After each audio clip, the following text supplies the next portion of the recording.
ባካችሁ እንደው ስለፈጠራችሁ ከአዲስ አበባ ወደ አማራ ክልል ወይም ከአማራ ክልል ወደ አዲስ አበባ መሄድ ይቅርባችሁ። ግዴታ ከሆነ ደግሞ ባህር ዳር ሄዳችሁ በፕሌን ሂዱ። እንደሚታወቀው እንግዲህ ካሊደሮ እስከ ጓጽዮን ያለው የሲኦል መንገድ ስንት ወገኖቻችንን ስንት ምንም የማያውቁ ንጹሃን ኢትዮጵያውያንን አሳጥቶናል። ቤት ይቁጠረው። እስከ መቼ ነው በየሳምንቱ አንድ መኪና ህዝብ በሽፍቶች እየታገተና በጭካኔ እየተገደለ የሚቀጥለው? የቱ ጋር ነው ማብቂያው? የሚመልስልኝ አለ? አሁን የሰዎች ሞት ከአዶናይና ከጃኒ የፍቅር ህይወት መቋረጥ አንሶ ነው በቂ የሚዲያ ሽፋን እንኳን ሳያገኝ የቀረው? ኧረ ተው ወገን፣ መቼም ሰብአዊ ፍጡር ነን፣ እንደ ሰው እናስብ።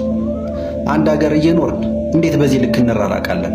እሺ ሽፍቶችስ መቼም ሰዎች ናቸው፣ ሰይጣኖች አይደላችሁ። በንጹሃን ዜጎች ሞት የሚመለስ ጥያቄና የፖለቲካ ርዕዮተ ዓለም እንደምን ያለ ነው ባካችሁ? መዳረሻውስ ምን ቢሆን ነው? ለማንኛውም ከዚህ በኋላ በዚህ የመንገድ ክፍል መመላለሱ ይቅርባችሁ። የፕሌን ትኬት ለመቁረጥ የሚሆን ገንዘብ ከሌላችሁ ደግሞ በቃ አርፋችሁ ተቀመጡ። አሁን ላይ አንድ አሳዛኝ መረጃ ተሰምቷል። 12 ተሳፋሪዎች ሕይወታቸው ማለፉ ተነግሯል። እገታም ተፈጽሟል። በኦሮሚያ ክልል ጎሃ ጽዮንና ቱሉ ሚልኪ በተባሉ አካባቢዎች መካከል በሁለት ታታ የህዝብ ማመላለሻ አውቶቡሶች ላይ በተፈጸመ እገታ ነው 12 ተሳፋሪዎች በታጣቂዎች መገደላቸው የተነገረው። በርካቶችን መታገታቸው ተነግሯል። ነገር ግን በአካባቢው የነበረው የመከላከያ ሰራዊት ፈጥኖ በመድረሱ 30 የሚሆኑትን ተሳፋሪዎች ከእገታ ማዳኑ ተነግሯል። የተወሰኑ ተሳፋሪዎች አሁንም በታጣቂዎቹ ታግተው መወሰዳቸው ነው የተሰማው። አካባቢው ላይ ተደጋጋሚነት ያለው እገታና ጥቃት እየተፈጸመ በመሆኑ መንግስት ለጉዳዩ ልዩ ትኩረት እንዲሰጠው ነዋሪዎች ጠይቀዋል። ለሟች ቤተሰቦች መጽናናትን እመኛለሁ።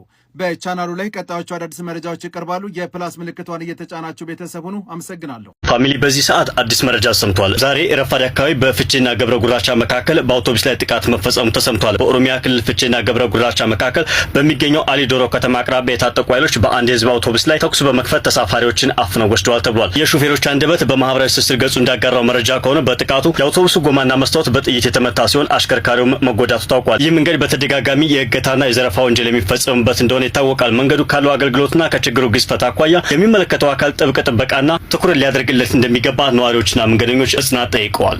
አሁንም በርካቶች እየታገቱ እየሞቱ ይገኛሉ። እጅግ በጣም በሚያሳዝን ሁኔታ ማለት ነው። በአንድ ሳምንት ልዩነት በርካታ ኢትዮጵያውያን ማለት ነው በየመንገዱ እየታገቱ እንዲሁም ደግሞ ህይወታቸው እየጠፋ ይገኛል። በትላንትናው ዕለትም እጅግ በጣም በሚያሳዝን ሁኔታ ቁጥራቸው ከ10 በላይ የሚሆኑ ሰዎችም ህይወታቸውን አጥተዋል። እንዲሁም ደግሞ በቁጥር ማለት ነው ምናልባትም 60 የሚደርሱ ሰዎች መታገታቸው ነው እየተነገረ የሚገኝ። ጎሃ ጽዮን ተብሎ በሚጠራው አካባቢ ላይም እንግዲህ በታጣቂዎች እንዲሁም ደግሞ በሽፍቶች አማካኝነት በርካታ ሰዎች ታግተዋል። ሁለት የህዝብ ማመላለሻ አውቶቡስም እንግዲህ መታገቱ ነው እየተነገረ የሚገኘው። በአካባቢው ላይ የሚገኙ የጸጥታ አካላትም ወደ 30 የሚጠጉ ዜጎችን በተኩስ ልውውጥ ማስተረፋቸው ተነግሯል። በርካታ ሰዎችም ህይወታቸውን አጥተዋል። እንዲሁም ደግሞ ታግተው የተወሰዱ ሰዎች ቁጥርም እንግዲህ በውል ባይታወቅም ምናልባትም እንግዲህ እስከ 60 ሊደርስ እንደሚችል ነው እየተነገረ የሚገኘው። አሁንም በየመንገዱ የሚታገቱ እንዲሁም ደግሞ የሚሞቱ ሰዎች ቁጥር ማለት ነው በየቀኑ እየጨመረ ይገኛል። እጅግ በጣም የሚያሳዝነው ለሟች ወገኖቻችን ነፍስ ይማርልን። በሌሎች መረጃዎች እስከምመለስ ድረስ ግን የፕላስ ምልክቷን ተጭናችሁ አብራችሁኝ ዋሉ። መልካም ቀን ይሁንላችሁ። በትግራይ ክልል እጅግ አስደንጋጭ ዜና ተሰምቷል። በትግራይ አዲስ ጦርነት ሊጀመር ይችላል እየተባለ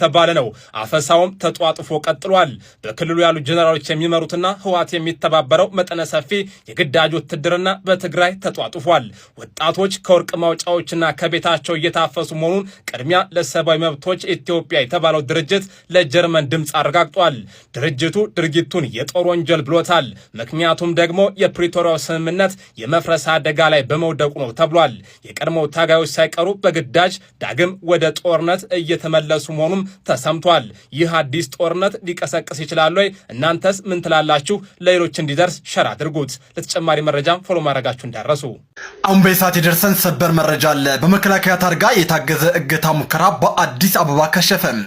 ተጠርጣሪዎቹ በቁጥጥር ስር መዋላቸውም ተሰምተዋል። በመካከለኛዋ አዲስ አበባ ሸራተን ሆቴል አቅራቢያ የመከላከያ ሰራዊት ታርጋን በመጠቀም የእገታ ወንጀል ለመፈጸም የሞከሩ 3 ተጠርጣሪዎች በትናንትናው ዕለት በቁጥጥር ስር መዋላቸው ተሰምተዋል። ድርጊቱ የተገለጠው ተጠርጣሪዎቹ ሲንቀሳቀሱበት የነበረው ተሽከርካሪ በትራፊክ ፖሊሶች ተመዝኖ በቁጥጥር ስር በዋለበትም ወቅት ነው ተብሏል።